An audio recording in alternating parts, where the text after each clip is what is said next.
This is The Naked Life with Roxanne Noor.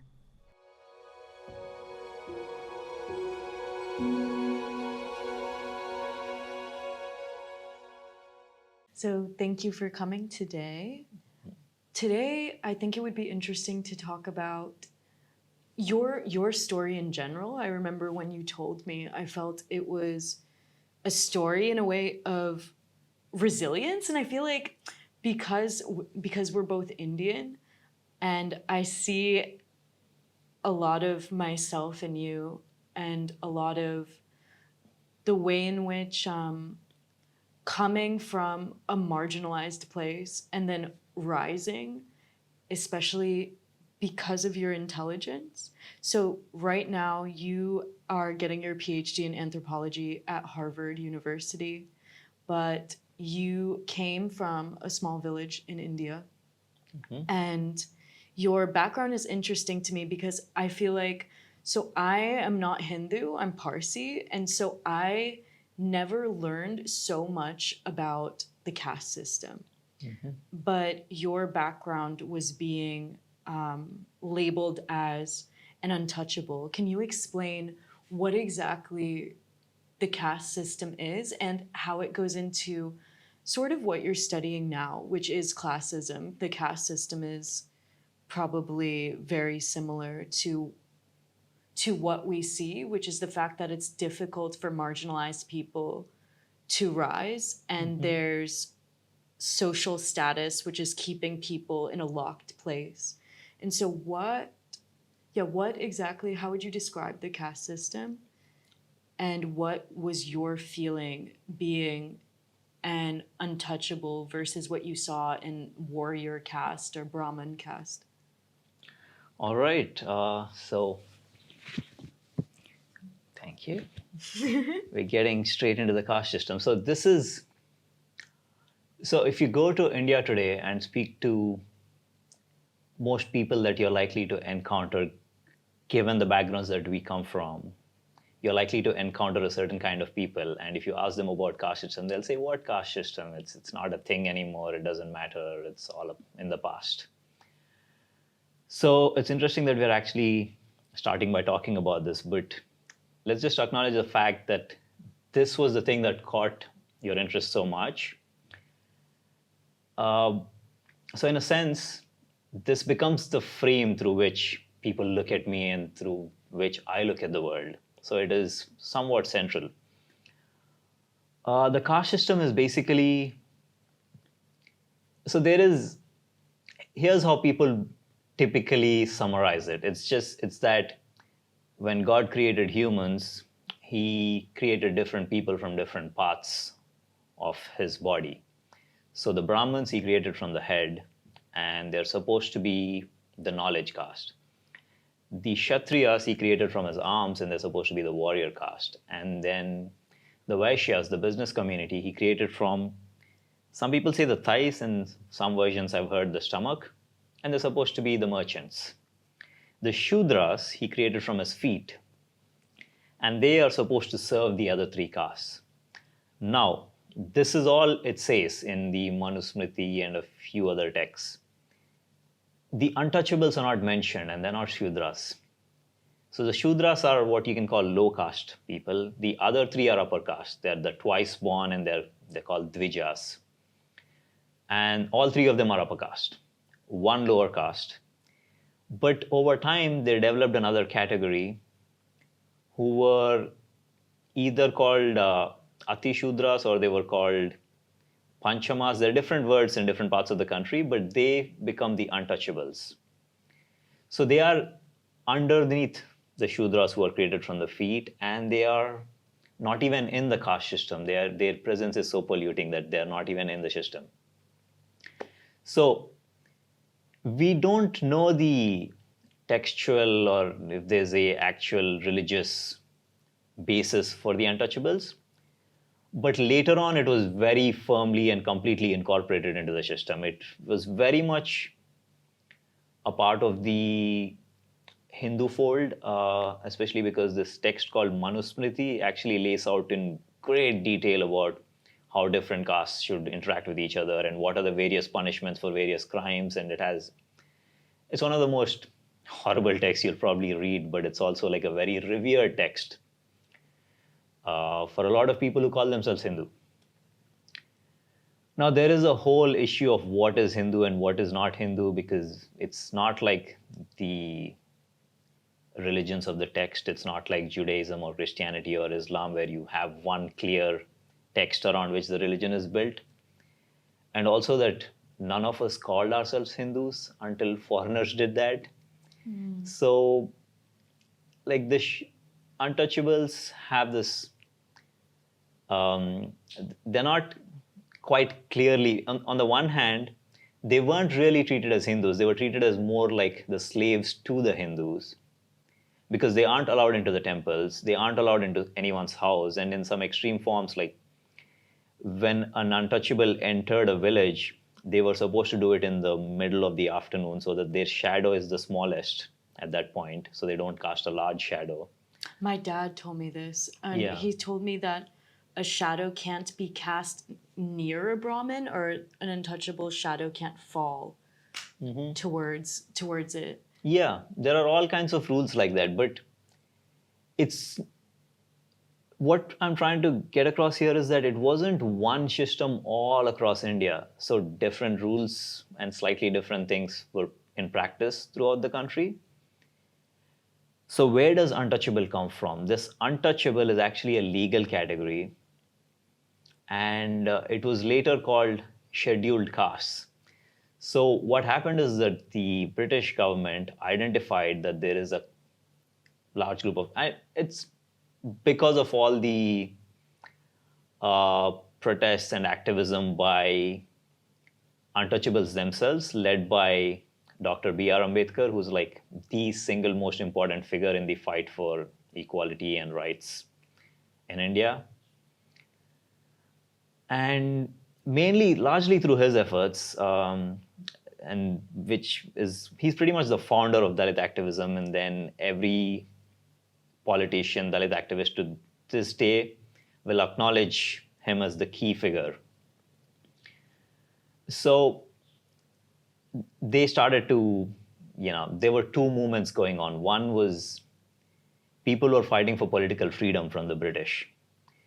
But within that, there was this group of people led by Ambedkar who said, you know what, we don't really care. When the British leave, the upper caste people will take over, and it'll actually be worse for us. So a lot of these people who are fighting for caste equality, but also for other things like gender equality, they relied on the British. So what happened was they identified all these castes across the country, people who were in like the most dire straits, people who were the most disadvantaged and were facing the worst of the caste system. And they made a list of them and they called them the untouchables. And these castes were also incorporated into the constitution in a schedule attached at the end of it. And they were called scheduled castes. So the reason they were identified was because they are the most disadvantaged, and they were selected for some special affirmative action to correct this injustice. So that's where the term scheduled caste comes from. Similarly, they also identified tribes, people who weren't fully in society or mainstream society because they lived in forests and they had their traditional ways of life. And they were also clearly disadvantaged in a modern, independent India. So, before independence itself, they were also identified and added to the constitution as scheduled tribes to get some benefits of affirmative action. So that's the broad background of where it comes from and what it is. The important point here is I want to mention that it's not so much that there is one system that everybody understands. When people ask, is the caste system still around? Do you still practice it? It's not one thing, it's different traditions in different places, but it looks very similar everywhere. There are Brahmins everywhere, there are Kshatriyas everywhere, there are Shudras everywhere, and there are untouchables everywhere. So there's a hierarchy everywhere. Yeah. And thinking back to your own childhood, what Yeah, what was it like? Because you told me that you went to a school outside of your village, right? Yeah. Do you have any early memories of feeling othered or different or noticing from a young age that people were trying to force modes of separation? Yeah, so I grew up in many small towns because my dad was actually a government employee. He worked for the state government. So we were among the first people to move into the middle class from like his generation. And they lived in several different small towns, and he was transferred a lot, so I moved around quite a bit. But I went to this boarding school, which was in the capital of the state. Hyderabad was the name of the city, and it was at that time considered the best school in the state. And it's called the Hyderabad Public School, which is in India means a private school. And because we use the word public simply means it's open to all who can pay. It doesn't mean that it's owned by the government. But the ownership of the school was unclear. So the government and a private society kind of ran it together. And the government had this rule that they should take two SCs and I believe two STs from each district of the state, and the government will give them scholarships to study at the school. Sorry, what is SC and SD? Scheduled caste and scheduled tribe. Got it. Okay. Yeah, so basically they gave us scholarships to go to this really what was considered the best school. And obviously nobody there liked that. So nobody wanted us there, but they had to take us because the government had this rule that they had to.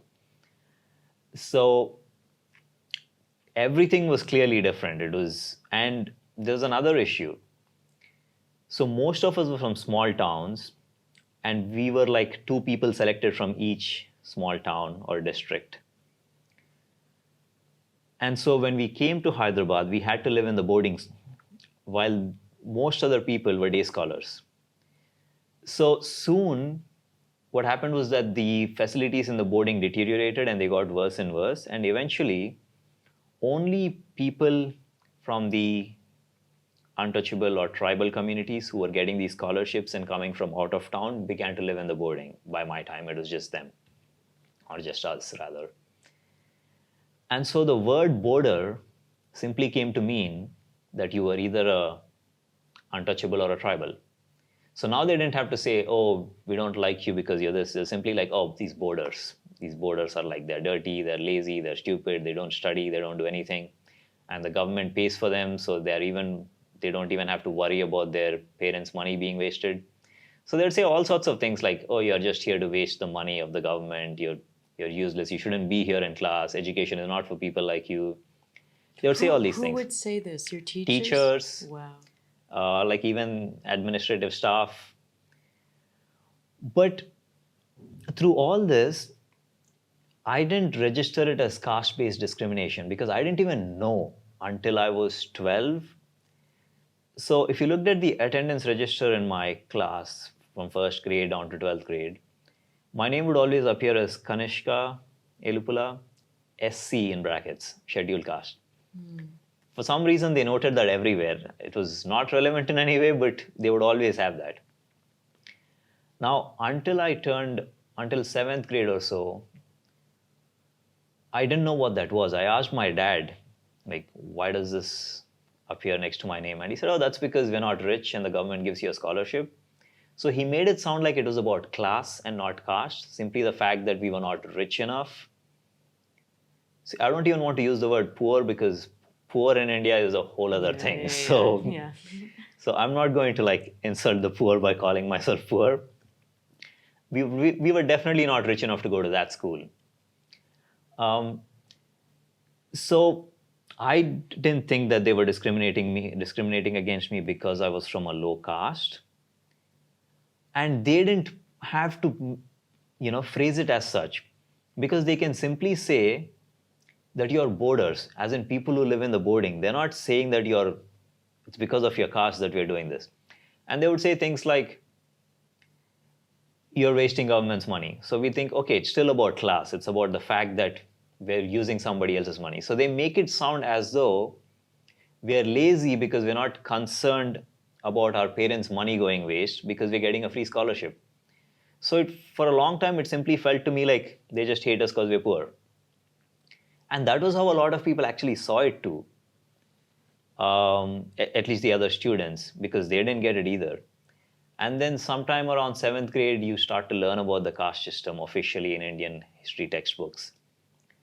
And then it began to dawn on me like what was actually going on. So yeah, that is just to give you a sense of the caste class divide and how it overlaps. But there was clearly, to answer the question that you actually posed, the discrimination, the difference was everywhere. It was built into everything. Yeah, it wasn't subtle. So in class, did you feel like it was difficult for you to try to excel academically if your teachers are saying that you're not even supposed to be here, if other students are ridiculing you, if I think you told me one story like a year ago. You were trying to sign a piece of paper. Can you tell this story? Yeah, I didn't remember that I told you that, but it's like that will be in my introduction in the dissertation, which I'm submitting in 2 months. So basically, I got a full scholarship. So not just for the stay and the school fee, but even like notebooks and textbooks, everything was given to me as a part of the scholarship. So if like you use a notebook, right, to do your math stuff and all that, and once you run out of the book, I would have to go to the stores to sign for a new book, and they would issue me a new notebook. Now, I was like, since we are young and we're not allowed to go out, even if we had the money, we can't just go out and buy stuff. So we more or less lived within the campus. And we were only allowed to go out if a parent or somebody came and signed us out for the day or something. So I would go to it was called the stores. All it had was books. And then it was like this long, narrow corridor sort of a thing where you had to go to the end of it. And there was this guy who would sit there on his desk and he would have this register, a long notebook. And you had to sign there. And then he would give you a notebook. So when I would go to do that, he would all act like really weird. Like if I tried to come close to the table, he'd say something like he would just make these weird sounds. And I was like, what does he want? Right? And like when you're about to sign, you'll usually like put your hand on the table or something. Yeah, and then you want to put your wrist on the book. He'd be like, don't touch. And he'd start hitting us if he touched anything, like sometimes pretty severely. And we just thought he was this super weird guy. Like he didn't want us to touch anything, and and if you didn't bring your own pen, you'd be like, didn't bring your pen, get out. He would just send us out. So you have to take your own pen, you have to go, and then you have to carefully write your name and sign without touching the table or his book or anything. And it was pretty weird. So we would actually joke about it later because there are all these people acting really weird, right? As kids, our coping mechanism was to make fun of all this stuff. And we'd all do that to each other. We'd be like, we'd make those weird sounds like he does. And it didn't even occur to me that he was treating me like an untouchable. Like it's so obvious now that I think about it. But back then I didn't think like that. This actually finally dawned on me in my first or second year at Harvard. Wow. Because I had to go somewhere, like I just arrived at Harvard. Oh, this was the very first time I arrived at Harvard, and I had to go to this international office to let them know that I've arrived and give them my passport, and then I had to sign something there. And I didn't bring my own pen, and I was just like, so I grew up with people always saying like, oh, you don't even have your own pen and you're here at this good school or this college, like useless, just get out. Like, why do you come here? They would always say things like that. And I'm like, you don't even have a pen and you're at Harvard is what was going on in my mind. And it just sucked the life out of me. I felt drained and I was feeling so worried. I told them, I don't have a pen. Like, oh yeah, that's okay. And they just pulled out a pen and gave it to me. I was like, then it suddenly dawned on me that I'm in a different environment now. I should. And then I began to think about other things, how I would have looked at based on my experiences thus far. And then I thought about this event where, signing that guy's register and getting beaten up. And then it dawned on me that, oh, he didn't want to touch us because we are untouchables. But while growing up, I didn't think that way. I just thought all of this was because we get the scholarship from the government and they don't want us here. That's how they always framed it, because they never wanted to talk about the caste per se. Although sometimes they did. Like there was this one teacher he was the housemaster for the boarding. So he would always like call us. For example, he thinks I'm doing something wrong. He'd be like, you, come here. And then he'd ask, what are you? That's his first question always. And I was supposed to answer if I'm an SC, ST, or a local. Local is like everybody else. We use the word local for some reason. And there were only like one or two locals per grade. And some didn't even have any. So these were the people who were paying their own fees and probably were upper caste. Like they almost always were. And we would say, I would say SE, and immediately he's like, kneel down. And then he talks to you while you're kneeling down. He almost never talks to you before he makes you kneel down because he wants to look down upon you. That's somehow very important to him. So that was the only case where caste or tribe comes up, but pretty much everywhere else you could almost imagine that, oh, this is simply because I get a scholarship and it's just they hate the poor. You could convince yourself that that's all there is to this. From what you've studied in anthropology about classism and the caste system, what do you see as the interplay between them? And then even in your own life, how was it that you were an untouchable and it seems like it's so difficult to have this mobility and then you end up going to Harvard? Yeah, okay. So first the caste class interplay. They do overlap, but they're not the same. Actually, let's step back even further. So generally when you say class, you're talking about a group of people, or like, a class of students, like a set of something, right? So in that sense, caste is a class because it's a set of untouchables. They're a caste, but that's also a class. But when you, in the more social science sense, when you study politics or history, when you think of class, people are usually thinking of the Marxist interpretation of it, which is that there is a working class, there is a capitalist class, and one class works for the other, and these two classes are always at odds with each other, and so on. Sometimes people use terms like middle class, lower class, upper class, usually to signify their economic standing in society. So that's all, it all has to do with economic criteria. Now, caste is not based on economic criteria. You can become very rich, but you'd still be an untouchable. Because it is by birth, it is supposed to be some sort of a divine thing, right? God made you like this, like God created you from his feet or something. So you can't simply change it, right? It is something that was determined by birth, and it will not end until you die.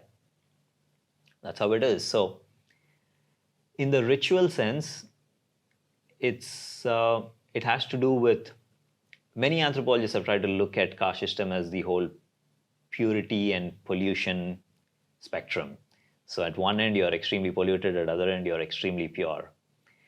And that it draws its strength from ancient traditions and holy texts and so on. So it's not simply a matter of you're born poor or that you're born rich.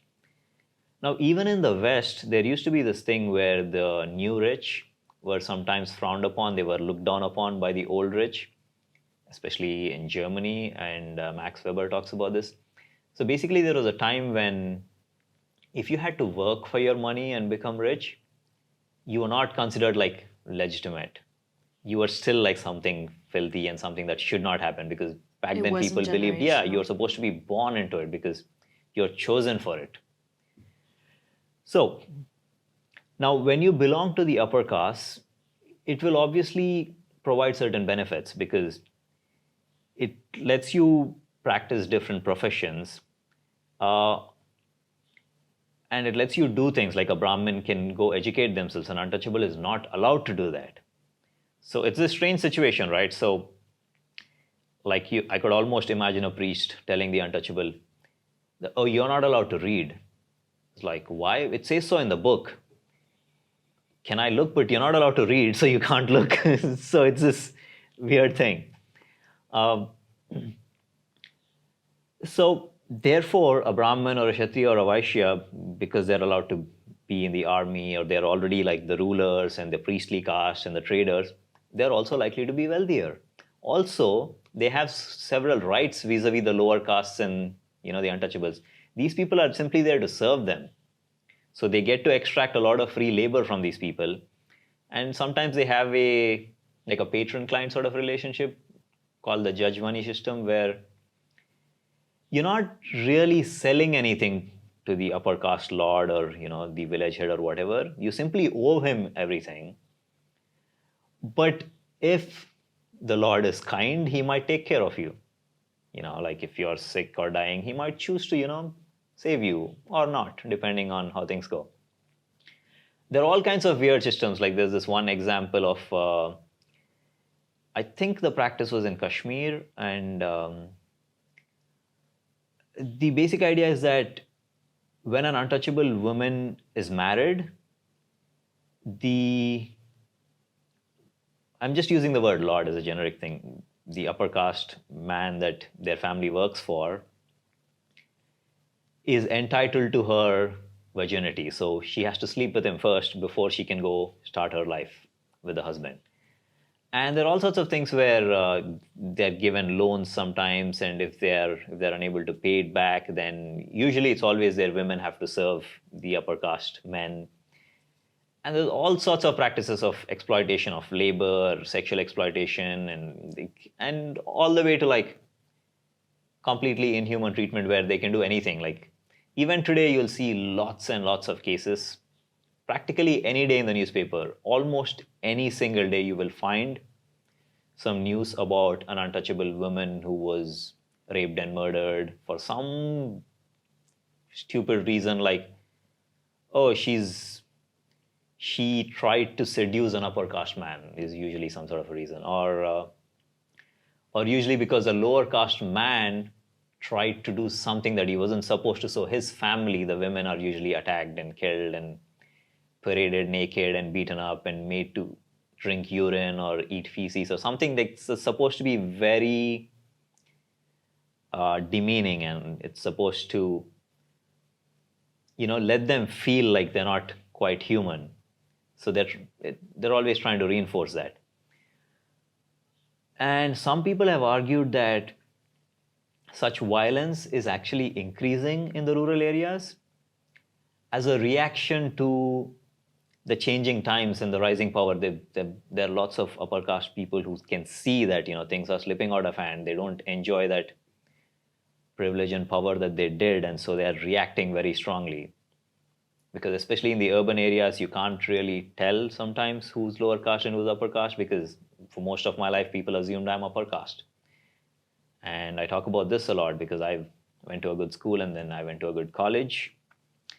And I started working at a company where I was actually one of the best, actually by far the best performer. And I have this facility with the English language, which is always seen as a marker of upper casteness.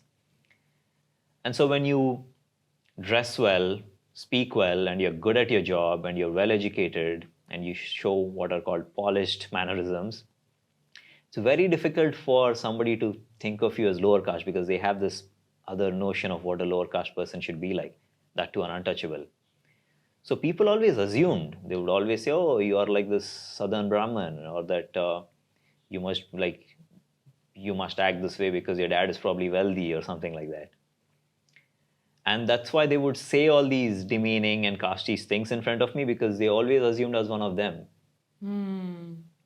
So, to answer your question about getting into Harvard, it's this.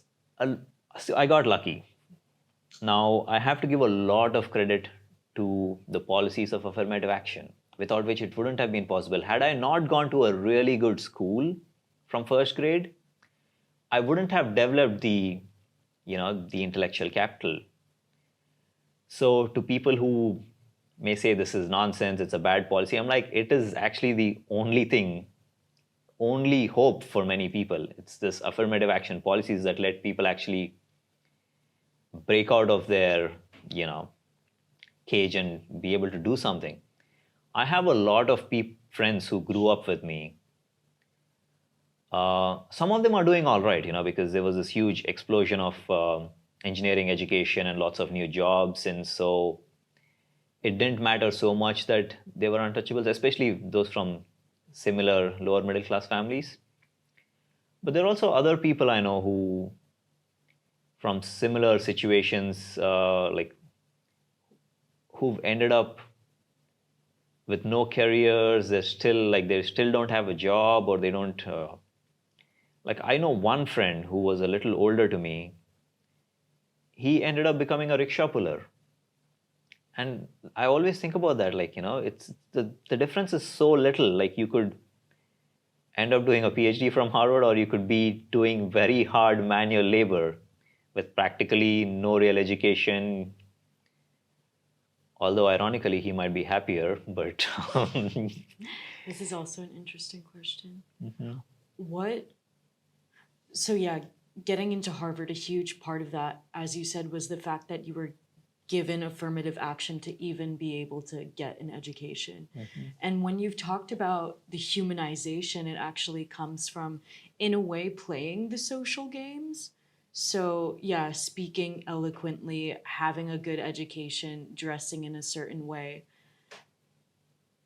Did you feel like education for most people is the primary way to humanize themselves in a system that is built upon wanting to make them feel shame or demonize them?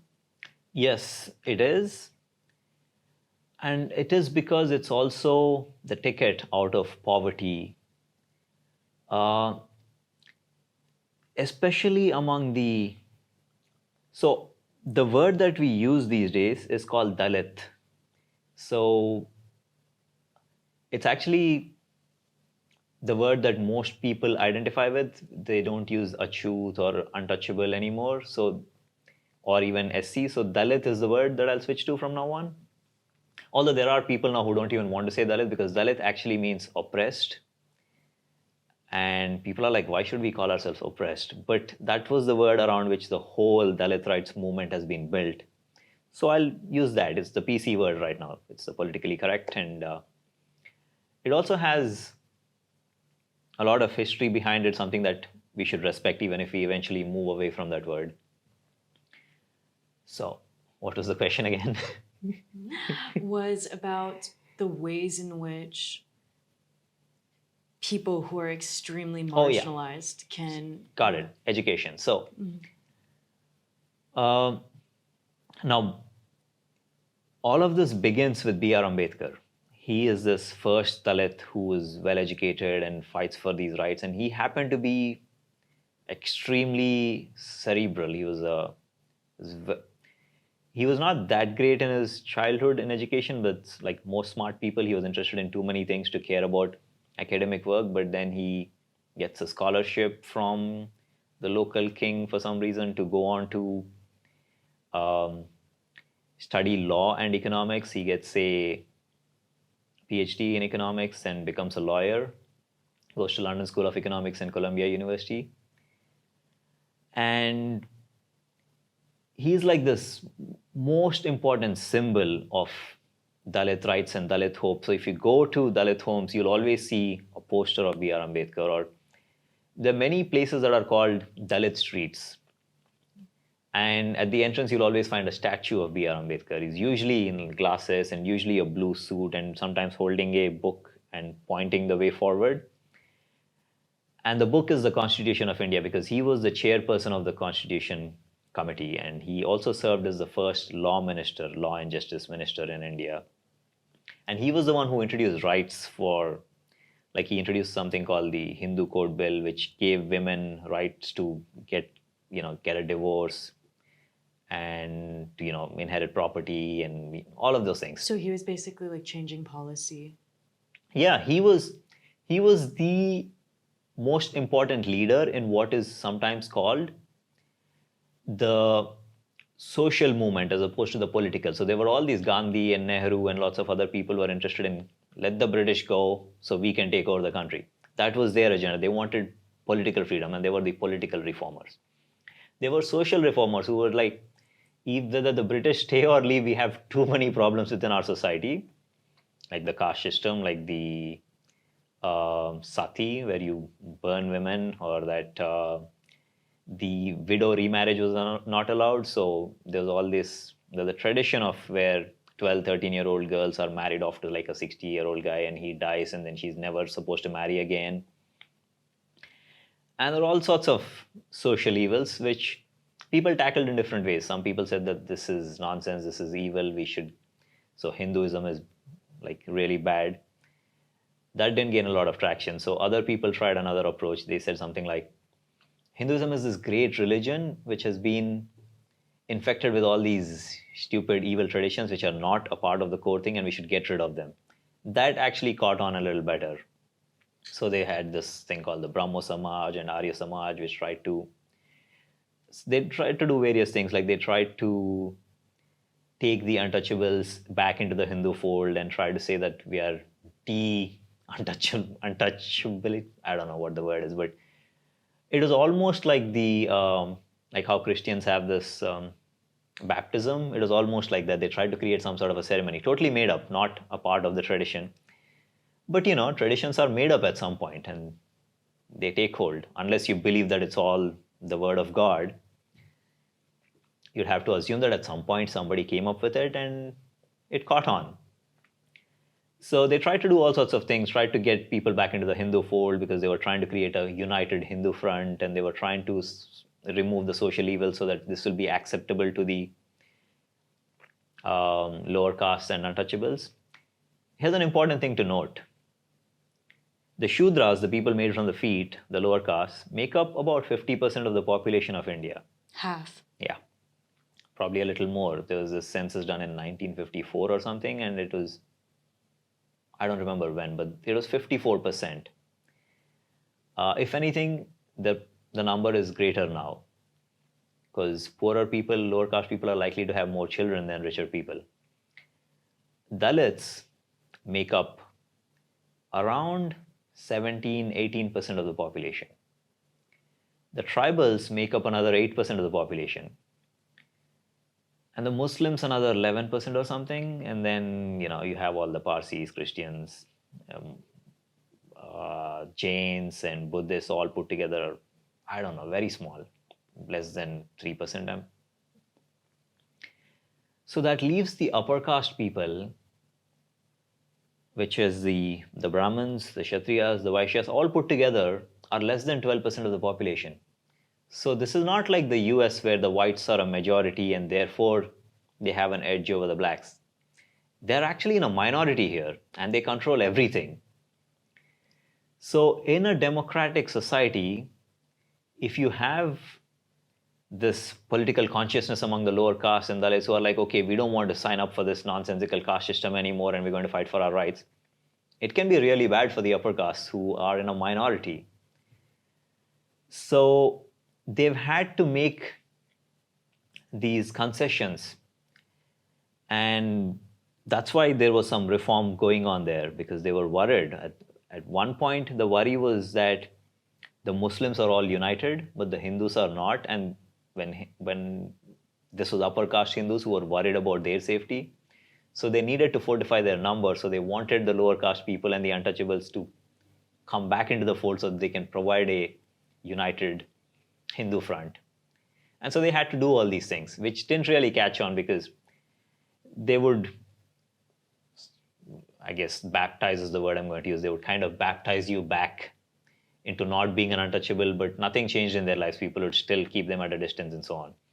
Sometimes untouchables and lower caste would convert to Christianity or Buddhism or Jainism, and they found that the upper caste Christians would still be upper caste Christians and they would still treat you as untouchable. So in India, it doesn't matter what religion you belong to, there's caste everywhere. And I don't know about the Parsis, they're too small to, and I've never really looked into it. Maybe it's different, I don't know for sure. But within Sikhs, Christians, Muslims, you can convert and nothing will really change. You'll still be lower caste or you'll still be untouchable. Yeah.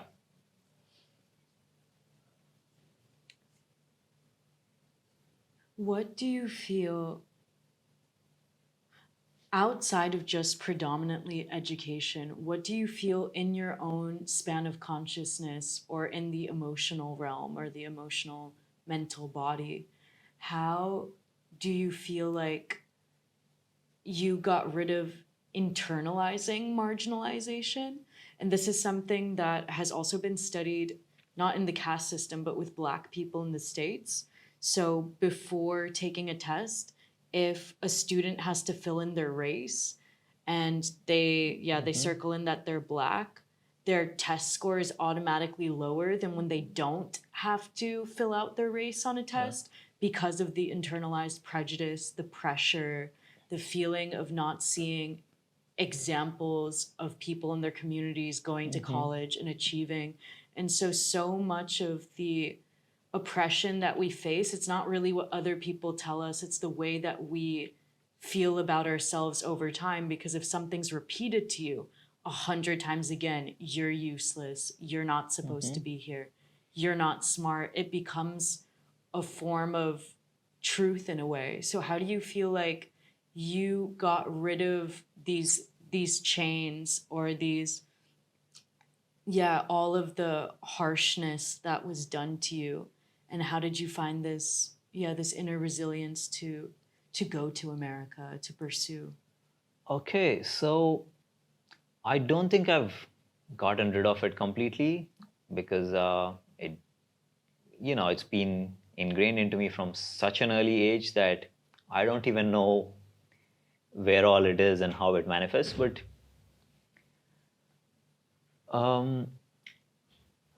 so in childhood, I've noticed a few things. So, and you brought this up. So they keep telling you that you're useless, you're not fit for education. And it gets internalized.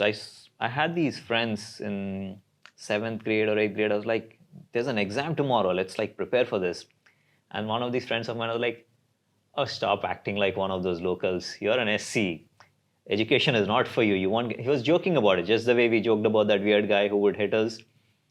So we started to like take these and like joke about it ourselves and like, we are not meant for studies. We shouldn't be doing this. And eventually people start dropping out. And this happens everywhere. I've seen this even in college, where we had the situation where people from the northeast of India who look a little bit more like Chinese because we share a border with China, and they come to Delhi where people look, a little different. And so they're not quite integrated into society. They're always seen as something different and inferior. And by the end of the first year, like out of the 50 or so Northeastern friends that I had, I think like 20, 30 of them just dropped out. They all left because they didn't feel like they were a part of the college. What were they going to do? They were hated. They're being treated and I could get away because at least I didn't look that different. People thought, he's from the South.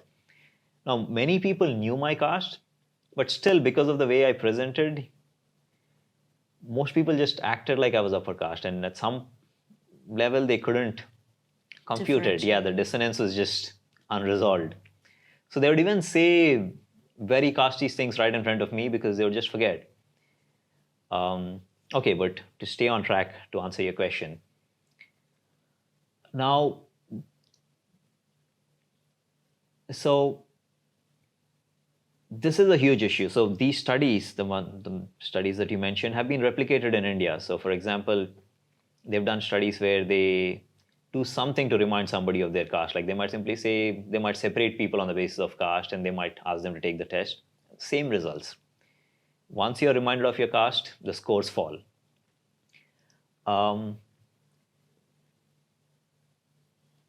So it's not, now in extremely rare cases, this might actually help. Like people might say, I'm going to prove that I'm not this untouchable, but it usually rarely works that way. More often than not, you're likely to believe things that have been presented to you, in the structure of the society itself. It's not like somebody just saying one thing, but you'll see it everywhere. It's built into the entire structure. So you could ask yourself, if I wasn't somehow inferior, why was I born an untouchable? And why is everybody believing that, I'm somehow inferior? Why do these texts say that I'm inferior? Why is it that my parents were actually poorer than the others? Why is it that my scores are actually lower than the others? Maybe there is something wrong with me, right? You start to think like that. And even if you don't think, actually, it happens at a subconscious level, at a level of pre-thought.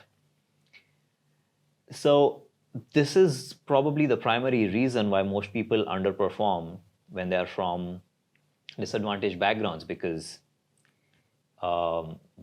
they have lost the race before it even began. And most of society is trying to reinforce this to you, that they're always telling that you don't deserve this, the affirmative action is bad, we need to remove it. Like in India, this is the biggest issue. The only caste issue for upper caste is that affirmative action. They always say it's destroying the country, or everything is being handed away to these people on a plate and they get everything. There was this email that was circulated among my colleagues when I was working at a boutique research firm in Delhi. It's called the Ant and Grasshopper Indian edition or something like that. The old story, I think from Aesop's Fables, about the hardworking ant which works all through the summer and stores food and everything and therefore survives the winter. The lazy grasshopper that doesn't do anything and therefore dies in the winter. They say in the Indian version what happens is the ant works all summer and the grasshopper is just like lazing around, singing, having fun. And then when winter comes around, the grasshopper will organize a protest and then all these politicians will come and support and they will say, why does the ant have all this and grasshopper has nothing? And then they'll demand to take something from the ant and give it to the grasshopper, and then soon they'll demand more and more until the ant has nothing left. And then it decides to leave the country and go abroad and start a software company in Silicon Valley and become a billionaire, while the country still remains poor because of these motherfucking grasshoppers, is how the email ended. Now, this is actually adapted from something very similar circulated in the US many years before that, and it was about these stupid liberals and their support for, the lazy people, which in this case usually means blacks and other immigrants. And something similar was circulated in South Africa after that, and then it came to India. I didn't know this at that time. But this is how people actually view, a lot of the upper caste people actually think that they are the victims in this whole thing. They believe that these people are getting unfair advantage, that they get everything, even though affirmative action, we call it reservations in India, are only granted, until recently it was only in education and employment for tribals and scheduled castes, only in the public sector. So the organized sector in India is less than 10%. Most jobs are unorganized. It's informal economy. Within that, the public sector is probably, it used to be about more than half, but now it's probably less than half. And within that, the reservations are in proportion to the population. So Dalits are 17% of the population, so 17% of the jobs are reserved for them. So that is like 17% of 5% of all jobs, which is, less than 1% of all jobs in the country. And similarly with education and everything, because it's in proportion. And yet this is the biggest issue as far as caste is concerned. They're always like, you are getting everything, you get all the jobs, you get all the college seats and everything. But it is so little. But they make such a big deal of it so that all the political energy of the Dalits and tribals goes into just defending this little bit that they have. So it's very difficult to move forward. But the upper caste genuinely seem to believe that they are the victims because they are hardworking, they think. Because they think they genuinely deserve these jobs because, if not for this affirmative action, they would have it. But you could argue it's like saying if these Dalits weren't in existence, everything would be ours, right? But they do exist. And they are entitled to a share of the national wealth, right? In which case, they're only getting their share or less because even these seats never get filled because many of them don't want to hire these Dalits, so they'll simply say no suitable candidates were found and therefore they'll just keep those positions vacant. So they believe that they are hardworking, they believe that they don't have these special rights from the government, and they believe that they are at a disadvantage because they could be accused of casteism, and they also believe that the political system is entirely about caste, and there is a genuine worry there because they are a minority. If people genuinely voted only for their caste, the upper castes would never win a single seat anywhere. So, but they don't think about it like that. They see all of politics as this whole, they always, like the newspapers will talk about it as caste cauldron, caste politics, vote bank politics, which is to say that all these policies are simply so that the corrupt politician could continue to keep this vote bank by giving them these, special dispensations. So anything done to better the situation of Dalits or tribals or the poor is always derided as corruption. And they see themselves as victims. So that's the situation we have. Now, to get back to the main question of how did I get over all this? I don't think I did. I've gotten over enough of it to be able to get to where I am. I've gotten over enough of it to be able to catch myself sometimes. So, you know a little bit about my personal life. So, I think about why haven't I been in more relationships? Why have I spent most of my life alone? It's because of this feeling, So I've internally somewhere I know that I'm like, I've been called as a child, like people would always say things like these dirty boarders, they never shower. I'm like, we do shower twice a day. We were required to. It was in the school rules. But they would just say that and they believed it. They would always say we were dirty, we were disgusting, whatever. And at some level you kind of bind to that. And the second thing is I am in another world. I'm in the upper caste world when I go into these elite institutions and elite workspaces. So I will always feel like an outsider there. My friend who's pulling those rickshaws never had to do that. So at some level, he kind of stayed within his world where he was an ordinary human being, even if he was inferior to everybody else. Whereas I'm in this other world where I don't quite belong. I'm like this unwanted thing. I'm at the lowest of that. And there are very few people that I could socialize with. All these friends of mine, the SCSTs and living in the boarding, they were all boys, so there were no girls. We didn't know if there was any girl who was a tribal or a Dalit because nobody wanted to announce that. We had no choice. We were in the boarding and everybody knew.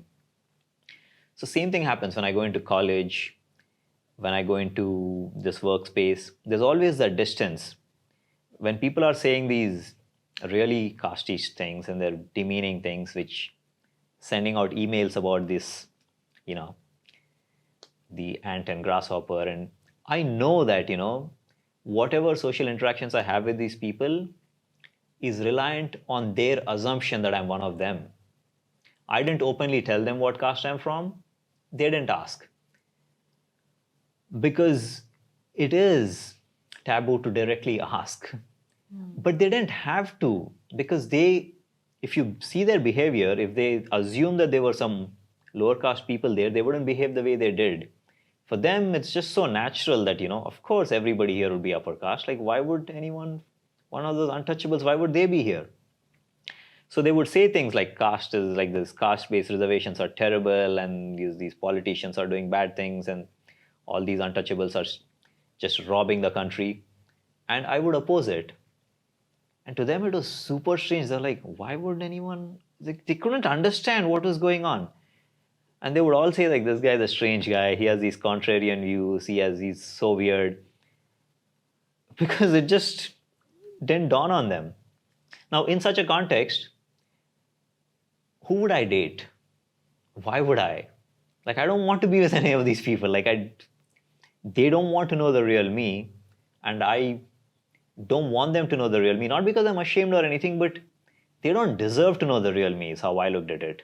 Maybe it was a coping mechanism, but I really thought they don't deserve to know. I never talk about my story because I don't want to look like the victim. But also, like, you don't deserve to know my story, was my attitude towards this whole thing. Until I realized that maybe that's something I need to work on because, maybe I'm just hiding in another way. Like, I'm just using that as an excuse to never show who I truly am. And therefore, most people never really got to know me because they always assume that I'm a certain thing. And to the extent that we discuss about caste and politics and all, I'm always seen as this weird guy who's on the other side of the debate all the time. And that's where it ended. Even at Harvard, with the Indians, they'll always say things like, yeah, because of these reservations, like talented or deserving candidates can't find jobs in India anymore. Clearly, they're not trying to be castes there. Because in their mind, they don't actually think they are saying anything bad. They genuinely believe in what they're saying. They see themselves as the victims. And around them, I'm never going to be integrated into their world. Now, when it comes to the foreigners, they also have expectations of what or who an Indian is. So, for example, people always ask me something like, are you vegetarian? I'm like, no. They're like, aren't Indians vegetarians? Like, really? All 1.3 billion of us, you think we're all vegetarian? Like, but every Indian I've seen is a vegetarian. I'm like, yeah, but where did you see them? In the US, right? So you're seeing a specific set of Indians who are in the US. Does that make you think? And it never dawns on them. I'm like, do you think that's a representative sample? Like, I was once talking to this statistician at Harvard, and even he doesn't get it. He's like, yes. Can you tell me what the problem is with this? Like, every Indian you've seen is a vegetarian, but every Indian that you've seen and met, you met in the US. And it just didn't dawn on him. I told him it's a sampling error. You're not taking a representative sample. You're only looking at people who come here and who are they likely to be? Usually, better off people almost always means upper caste people. So a lot of these Indians who moved to the US originally are upper caste Indians. There are a few Dalits who escaped and arrived there, but they're definitely fewer in number because think about it, even until recently. So my father wasn't on his first plane ride until 2 years ago. I didn't leave the country until I started working and earned enough money in my 20s. I didn't travel, like I didn't take an international flight until I flew to the US to start my PhD at the age of 27. So what are the odds that are untouchable from India in the 80s or 70s or any time before that would actually have enough money to fly to the US? It was considered a lifetime thing, you don't just fly to the US. Most of my friends and relatives have never been on a plane because it's seen as a very expensive proposition. Recently the prices have fallen tremendously, but even then I have a lot of friends who've never been on an airplane. So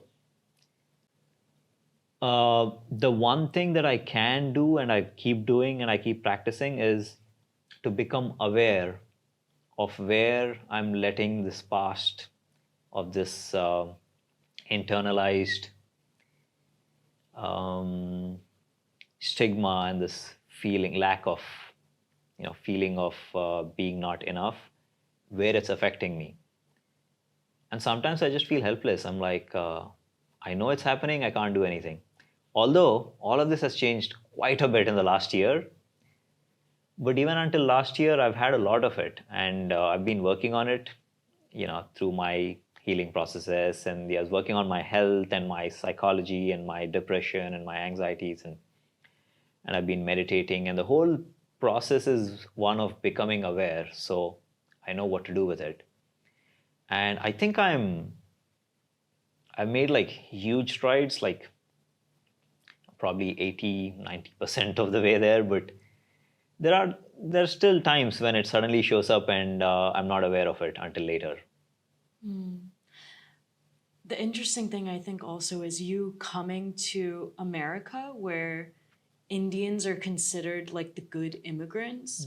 So, yeah, the Mexicans are seen as actually the way that untouchables are seen in India as, yeah, not working hard, as lazy. But then Indians and Chinese come in, and because they put so much, so much work in, people think it's really just great for the economy, and so they're treated in a certain way. What do you feel like, based on your studies in anthropology and specifically in classism, what do you see as do you see overlap between the East and the West in terms of classism? So your experience in Harvard versus your experience at college in India. Okay, I think I understand your question. So in the US, you have a clear, you could call it a race system, right? So originally, the dividing line is white and non-white. So there is definitely a lot of similarity. So B.R. Ambedkar referred to caste as a closed class. It is like class, except it is determined by birth, not by your economic status or wealth, and you can't escape it. You can't become richer, because if you become rich, that's it. You're automatically not, lower class anymore or middle class. You become rich. In today, if there are two white people and one is treated as, I don't want to use any stereotype, but just actually let's use one. If somebody is being treated as like white trash, this person can become really rich and their life changes, as long as you're looking at two white guys. Now with race, people can move up the economic ladder, but like a black man will still be a black man. It doesn't Even if mean he'll he's be rich. exactly the same. I mean, the CEO of some company won't get stopped and frisked on the road necessarily, like especially if he's driving around in an S-Class Mercedes or something. But if you remove all that and you just have this super rich CEO dressed normally and walking on the street, he's just like any other black guy. He's likely to get arrested. He's likely to get shot at. So,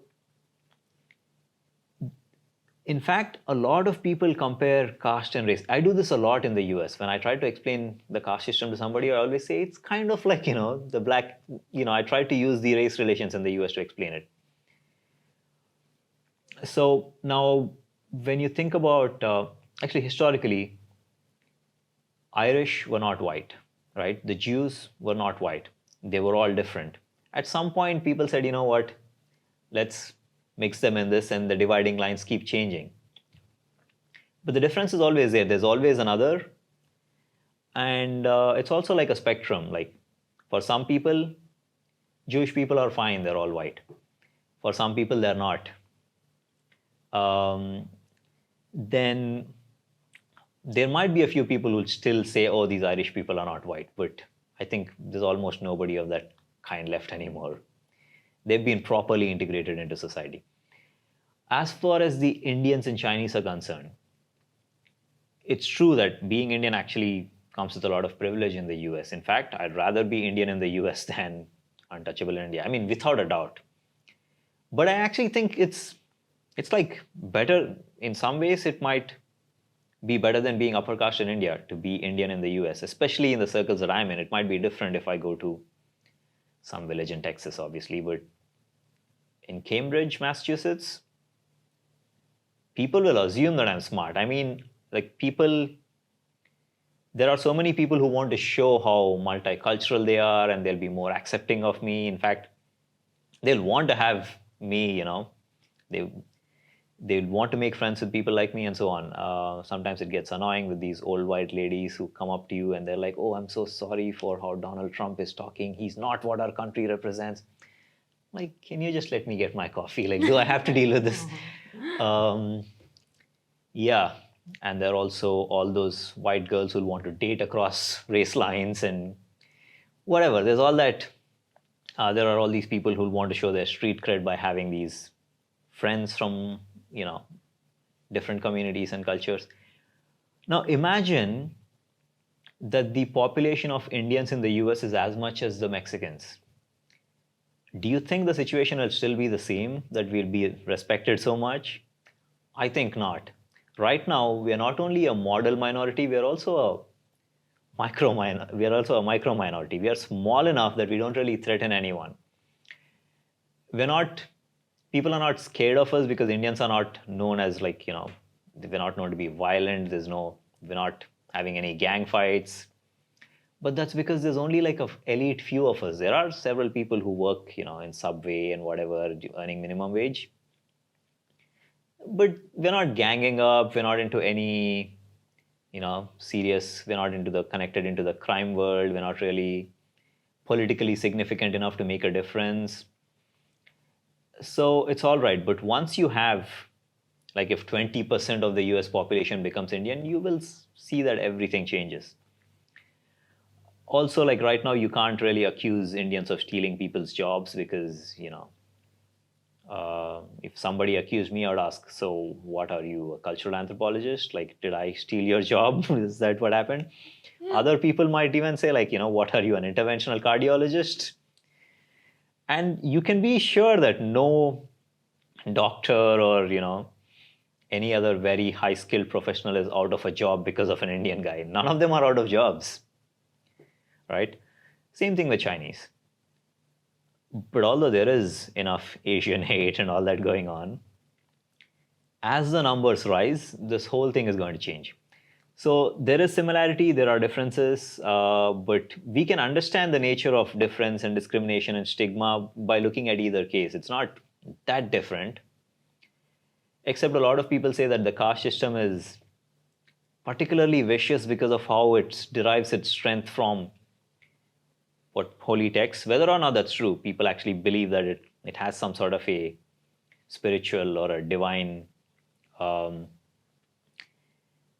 basis to it, and you can't change it. And people there's right now, the lines are drawn even more firmly than before because we're very caste conscious. Like politics in India is on the basis of caste, and even today, I think 95% of all marriages are within the caste group. In the urban areas, I've seen, I think, two different studies. One said about 70%, another about 85%. But that too is not a Brahmin marrying an untouchable. It's more like a Brahmin marrying a Vaishya or a Kshatriya. They're able to, within the upper caste group, they're able to move about a bit more. And I think what has happened today is the upper castes have come together as one group. So they can see themselves as the casteless, caste-free group. In fact, my dissertation talks about this quite a bit. Because they didn't have affirmative action, and they can see themselves as the victims in a society with affirmative action, and because they are a minority in politics, even though many of them don't even realize it, they believe they're the majority. They think that they are the country, and they're giving these benefits to people, and they don't want to. But numerically, they're a minority, and the country is everybody else pretty much. Politically, if it was a matter of numbers, they would be defeated quite easily. But they have such a stranglehold over the power structures of the country that, how are they running the show? It's so strange that Brahmins, who are like 3 to 5%, control a lot of the bureaucracy, the politics. There are more CEOs in companies from that caste than, practically all others. But India also has a lot of nepotism. Yeah. So I know my dad was saying primarily one of the reasons that he left was the bureaucracy is horrible, and the fact that you're not got into a job based on talent. It's like really everything is about families and who you know. And so in politics, it's probably the same thing. Yeah, everywhere. So now you have to, this nepotism obviously means people from the same caste, Yes. right? So these are overlapping networks. There are people who are now arguing that, all the violence that you see and all those are exceptions. That's not how caste works. Caste is actually a benign thing. It provides these business networks. It provides this community group. So that's what I'm saying. The upper caste today, they can come together as that group, which is not trying to steal the country's resources by coming together as as a caste group. Because they don't need to talk about caste anymore because it's an upper caste world, like in my work, in the place that I worked, or even at the Indian groups at Harvard, or in my college, or we can just assume that we're all upper caste and anybody else is an intruder into our world. And so the upper caste, now so look at a college. There's 22% is reserved for SCs and STs, the untouchables and the tribals. Practically everybody else is an upper caste person there. So you have 78% upper caste people. So now there's also reservation for the Shudras, the people born from the feet.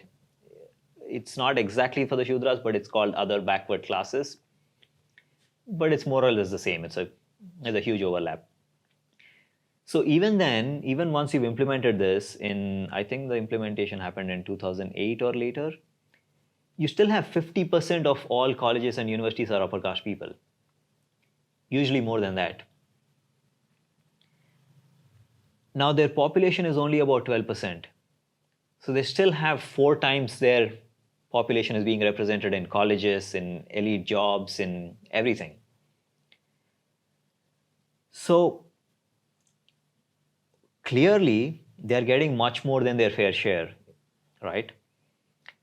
And so to them, at least until recently, a college would look like their world because they made up 78.5% of a college. And the untouchables and tribals could be seen as intruders. When I was in college, there was so it was just us, 22.5% of us, 78% of them. But this 22.5% is never really filled fully. So maybe there's 15% of us and 85% of them. And the college, the professors, the lecturers, they would all make it very clear that the college rightfully belonged to those people and we were an abomination. We shouldn't be there, but they'll tolerate us. Of course, they will make all these disparaging remarks while they do it. But it was clear that they made no, for example, there was a story about, I write this in my dissertation too. There was one time when a student was being bullied by another student in college. And many of us decided to intervene. And so we brought people together. I was in the part of the group and everybody else was together.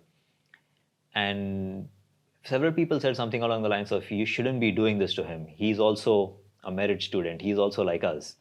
Merit meaning that he didn't come here on reservations. He didn't come as a beneficiary of affirmative action. So he deserves better. So he is like us. I was in the group and always they forget that I'm not one of them. And this is the argument many people made. And the other guy was like, yeah, he kind of saw the logic in it and he agreed to never bother that guy again. So for them, it's like you only have rights if you're, one of them. And they call themselves merit students, because they're not reserved category people. They didn't come here because of a special provision in the law that lets you have the special access. So they see themselves as caste free because those people are using caste to get into the college. We are not. So therefore, we are merit students. And we are the ones who are serving and protecting the country. We are the country. So they genuinely believe in this world. They believe that they've lost their caste. Caste is not a real thing anymore. And all they are doing when they're practicing caste is that they are getting together with their own community. And what's wrong with community, they can argue. Like, I'm marrying somebody that, that I like, and they just happen to be from my caste. I have all these friends, and they all happen to be from my caste. I didn't ask their caste before I made friendship with them, except in my world, I wouldn't have to, because only other people like me will be in my world. So today you can have upper casteness as castelessness. So to be upper caste is to not have a caste, whereas the other people are marked by their caste because they have to use caste as a rallying cry in politics, as a negotiating tactic vis-a-vis the government for affirmative actions or anything, any rights or anything. So it almost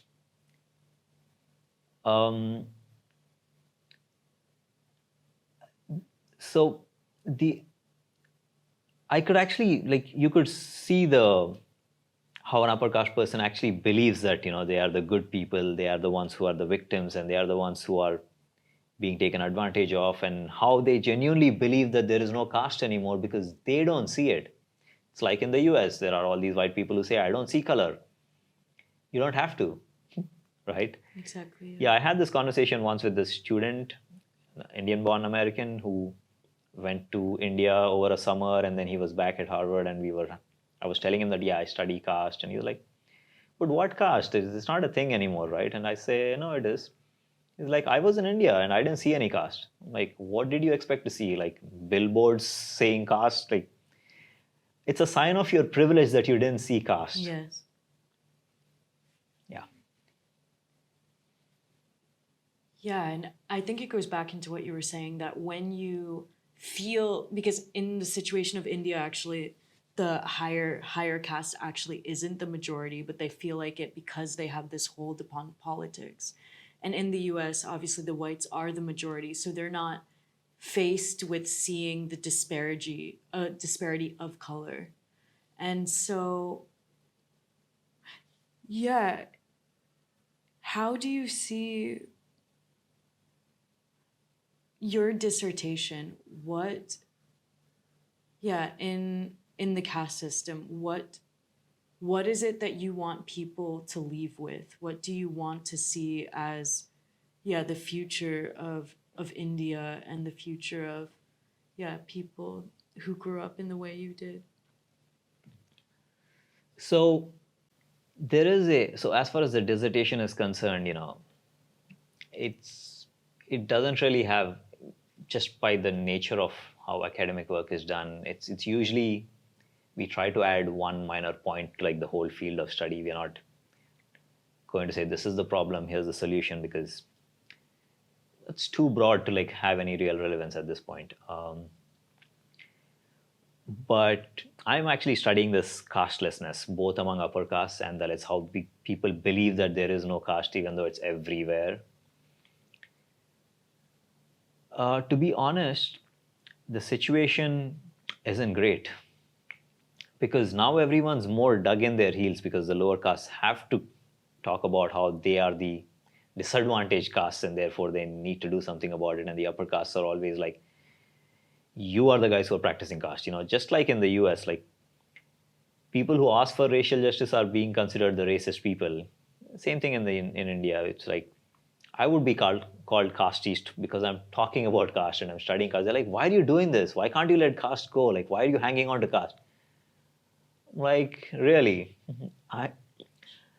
caste is already there. I'm not creating it. I'm not hanging on to it. So it's almost like this, there are all these people who are like, leave class alone. Why are you dividing people? Leave caste. Like, why are you dividing people on the basis of caste? I'm not doing it.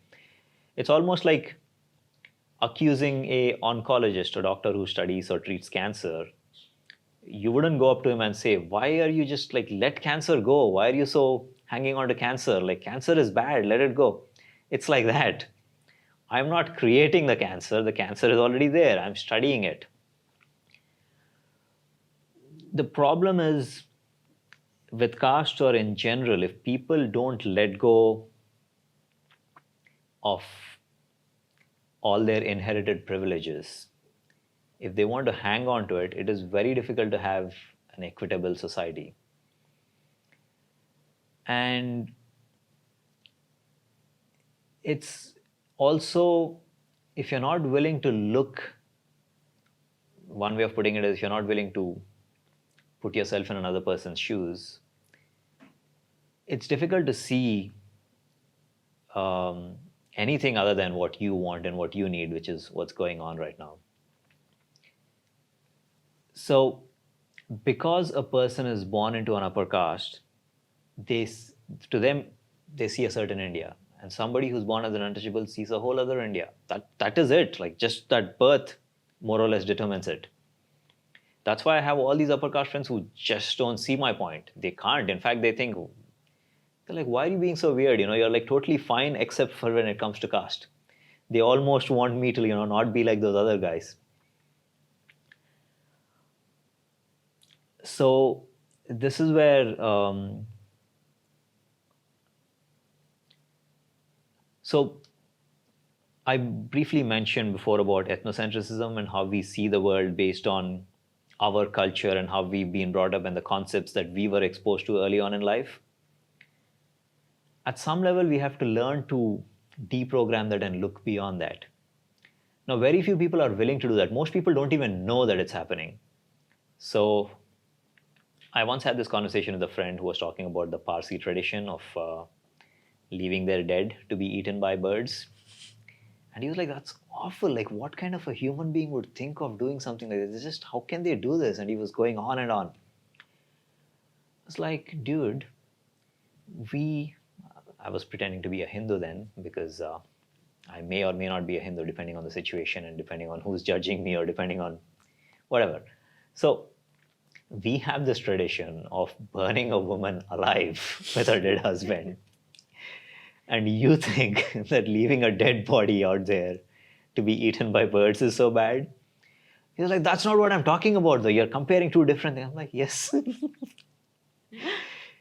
When you see, you always assume that what you grew up with is right. It's the natural, it's the normal thing. So what happens is the earliest concepts and ideas that you are exposed to will form the bedrock of your understanding of everything. Later concepts will be added onto these concepts and so on. This is why when we talked about, my trauma and how actually, we'll go into that if you bring it up, but so the earliest concepts that you learn and you're exposed to are the most important, and they kind of go on to become what people will refer to as your personality and as your way of looking at the world. And we think this is me, except it's not. That's why, we want to indoctrinate children very early. That's why if you want to raise your kid as religious, you want them to be exposed to religion as soon as possible. So once you are told that this is right, like you say that this is the caste system, it is correct, this is what you're supposed to do, it's later it'll be difficult for you to see it as wrong because your notion of what is right was in the first place built on this. So you won't ask yourself, is the caste system right or wrong? Rather, you'll be asking yourself, this is in line with the caste system, therefore it must be right. There have been great people who weren't able to get out of this mindset, and the famous example being Gandhi, who just believed that the caste system is right, it had to be correct. This is what God intended. And he fought for the caste system. So there is that. It depends on what you're exposed to. So I actually genuinely believe that people should be taught at least a few concepts in anthropology, like, at least anthropocentrism and ethnocentrism and how we view the world based on our culture and upbringing, and everything else seems like wrong in relation to this because we assume that this has to be correct.